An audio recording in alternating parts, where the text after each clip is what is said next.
Mówiłeś coś? Chłopczyk pociągnął nosem i odsunął z czoła za dużą, aksamitną czapeczkę z bażancim piórkiem zawadiacko zwisającym z boku. Jesteś rycerzem? Powtórzył pytanie, patrząc na Geralta ślepkami niebieskimi jak farbka. Nie, Odpowiedział Wiedźmin zdziwiony, że mu się chce odpowiadać. nie jestem. Ale masz miecz. Mój tatuś jest rycerzem króla Foltesta. Też ma miecz. Większy niż twój. Geralt oparł łokcie o reling i splunął do wody wirującej za rufą szkuty. Nosisz na plecach. Nie rezygnował smarkacz. Czapeczka ponownie obsunęła mu się na oczy. Co? Miecz na plecach. Dlaczego masz na plecach miecz?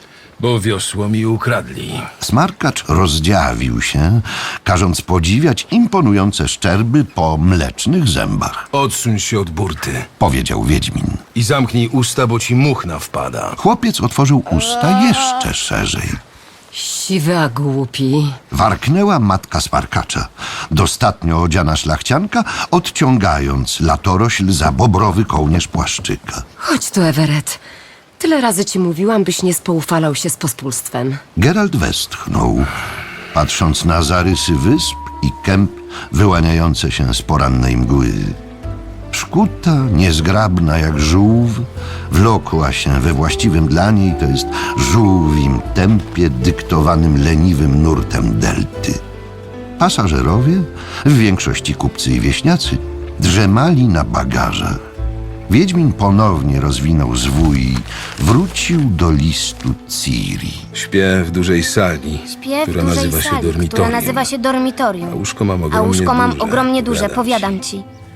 Jestem u średnich dziewcząt. 12 nas jest. Ale ja się najwięcej przyjaźnię z Eurnate, Katię i Jolą drugą.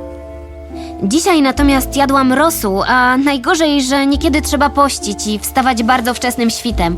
Wcześniej niż w Kaer Morhen. Resztę napiszę jutro, albowiem zaraz będziemy miały modły. W Kaer Morhen nikt nigdy się nie modlił. Ciekawe, czemu tutaj trzeba. Pewnie dlatego, że to świątynia. Geralt, matka Nenneke przeczytała i kazała nie pisać głupstw i wyraźnie bez błędów. I czego się uczę i że czuję się dobrze i jestem zdrowa.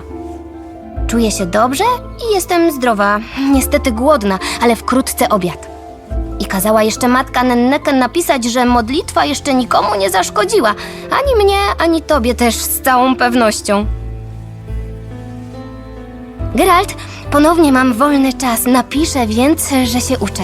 Czytać i pisać poprawne runy. Historia, natura, poezja i proza. Ładnie się wysławiać we wspólnym języku i w starszej mowie. Najlepsza jestem w starszej mowie. Umiem też pisać starsze runy. Napiszę ci coś, to sam zobaczysz. Elaine Blad, Feaine Wet. To znaczyło piękny kwiatuszek, dziecko słońca. Widzisz sam, że umiem?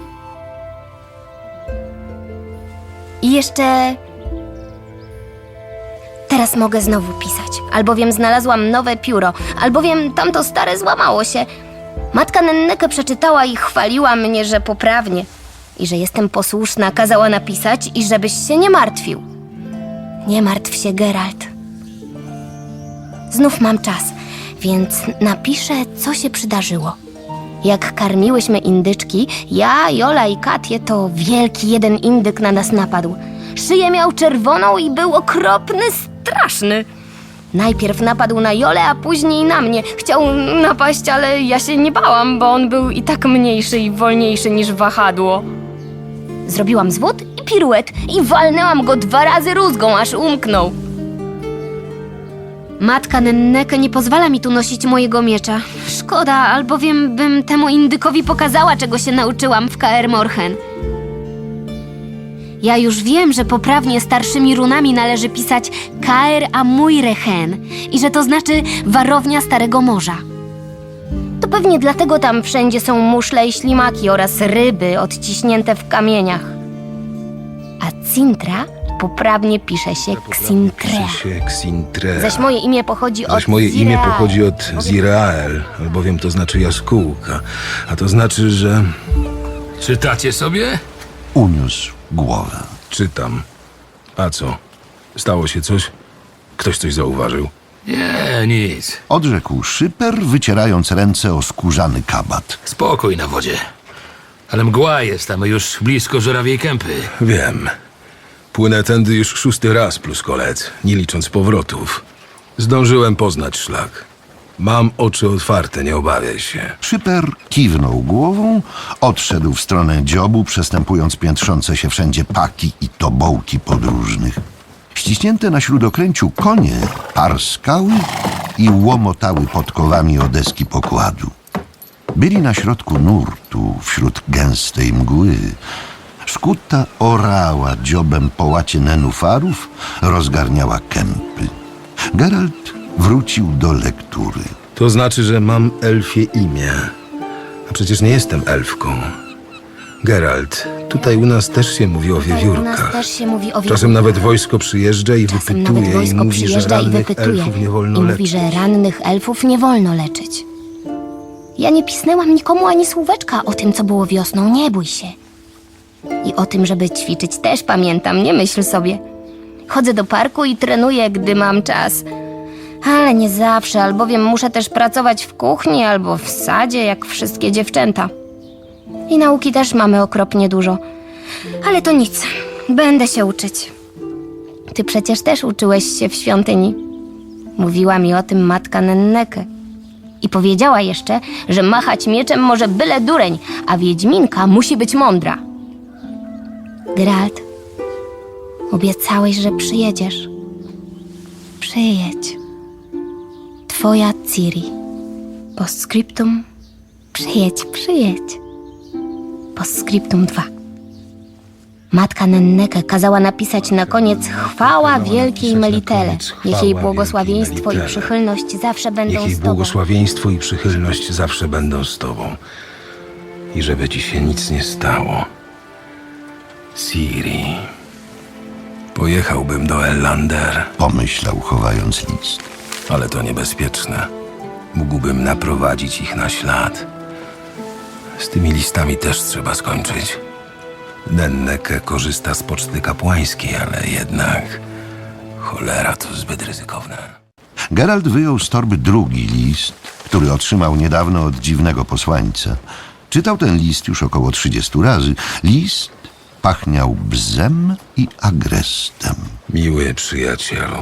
Wiedźmin zaklął z cicha, patrząc na ostre, równe, kanciaste, rysowane energicznymi pociągnięciami pióra runy, bezbłędnie oddające nastrój piszącej. Ponownie poczuł ogromną ochotę, by podjąć próbę ugryzienia się ze złości w tyłek. Gdy przed miesiącem pisał do czarodziejki, przez 2 noce z rzędu zastanawiał się, jak zacząć. Wreszcie zdecydował się na miła przyjaciółko. No i teraz miał za swoje. Miły przyjacielu. Ogromnie uradował mnie twój niespodziewany list, otrzymany niecałe 3 lata po naszym ostatnim spotkaniu. Radość moja była tym większa, że o twoim nagłym i gwałtownym zgonie krążyły różne plotki. Dobrze, że zdecydowałeś się zdementować je, pisząc do mnie. Zdementować je, pisząc Dobrze do mnie. też, że Dobrze czynisz też, że czynisz to tak rychło. Z twego listu wynika, że wiodłeś życie spokojne, rozkosznie nudne i wyprane z wszelkich ewenementów. W dzisiejszych czasach takie życie to prawdziwy przywilej, drogi przyjacielu. Cieszę się, że udało ci się go dostąpić. Wzruszyła mnie nagła troska o moje zdrowie, jaką raczyłeś przejawić, drogi przyjacielu. Spieszę z wieścią, że i owszem, czuję się już dobrze, okres niedyspozycji mam już za sobą, uporałam się z kłopotami, opisem których nie chcę cię nudzić. Martwi mnie bardzo i niepokoi to, że niespodziewany prezent, jaki otrzymałeś od losu, przysparza ci zmartwień. W przypuszczeniu, że wymaga to fachowej pomocy, masz absolutną słuszność, choć opis trudności, co zrozumiałe, jest enigmatyczny. Jestem pewna, że znam źródło problemu. I zgadzam się z poglądem, że absolutnie konieczna jest pomoc jeszcze jednej czarodziejki. Czuję się zaszczycona tym, że jestem drugą, do której się zwracasz. Czymże zasłużyłam na tak wysoką pozycję na liście. Bądź spokojny, miły przyjacielu. A jeżeli nosiłeś się z zamiarem suplikowania o pomoc u dodatkowych czarodziejek, zaniechaj tego, bo nie ma potrzeby. Wyruszam nie zwlekając. Jadę wprost do miejsca, które wskazałeś w zawoalowany, ale zrozumiały dla mnie sposób. Rzecz jasna, wyruszam w pełnej tajemnicy i przy zachowaniu środków ostrożności. Na miejscu zorientuję się w naturze kłopotu i zrobię, co będzie w mej mocy, aby uspokoić bijące źródło. Postaram się przy tym nie wypaść gorzej niż inne panie, do których zanosisz lub zwykłeś zanosić supliki. Jestem wszak twą miłą przyjaciółką. Zbyt zależy mi na twej cennej przyjaźni, bym mogła cię zawieść, drogi przyjacielu. Jeśli w ciągu najbliższych kilku lat zapragnąłbyś napisać do mnie, nie wahaj się ani chwili. Listom twoim jestem niezmiennie... Listom twoim jestem niezmiennie rada. Twoja przyjaciółka, Yennefer. List pachniał bzem i agrestem. Geralt zaklął.